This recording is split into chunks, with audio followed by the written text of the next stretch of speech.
ধারণাটা বিশেষজ্ঞদের। তারা বলছে বাংলাদেশের মাটির নিচে যে পরিমাণ শক্তি জমা আছে তাতে ৮ থেকে ৯ মাত্রার ভূমিকম্প সংঘটিত হওয়ার আশঙ্কা অনেকটাই বেশি।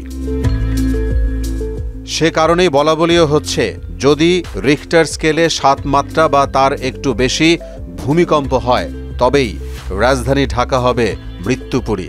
ভয়াবহ আকার ধারণ সহ শহরের অধিকাংশ ভবনই ধসে পড়বে, আর তখন ঠাসা ঠাসা বিল্ডিংয়ের কারণে উদ্ধার করতে না পারায় বাড়বে মৃত্যু আহতের সংখ্যা।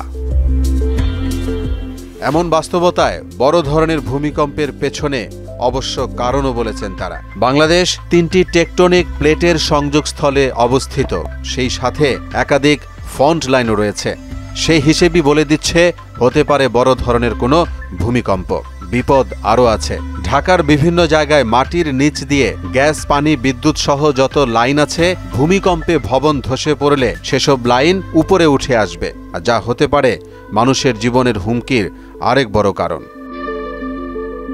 দেশের চট্টগ্রাম, সিলেট, ময়মনসিংহ এবং ঢাকা অঞ্চল ভূমিকম্পের উচ্চ ঝুঁকির মধ্যে রয়েছে।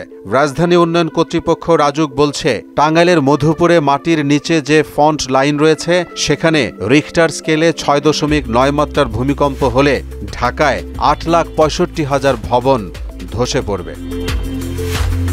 অন্যদিকে সিলেটের ডাউকি চ্যুতি রেখায় ৭.১ মাত্রার ভূমিকম্প হলে ঢাকার কমপক্ষে ৪১,০০০ ভবন ধসে পড়ার শঙ্কা রয়েছে। বুয়েট বলে দিয়েছে রাজধানীতে মোট ভবন আছে ২১ লাখ, এর মধ্যে ৬ লাখ ভবন ৬ তলা বা তার চেয়ে উঁচু। অতএব ঝুঁকিটা অনেক বেশি।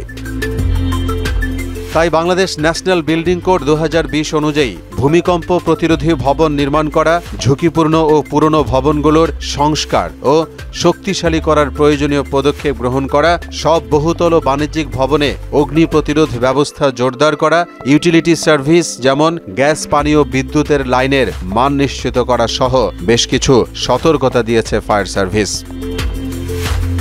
অতএব মানতে হবে এসব আইন, মানতে হবে এসব সতর্কতা, আর সরকারকেও নিতে হবে মানাবার দায়িত্ব এবং আগাম প্রস্তুতি।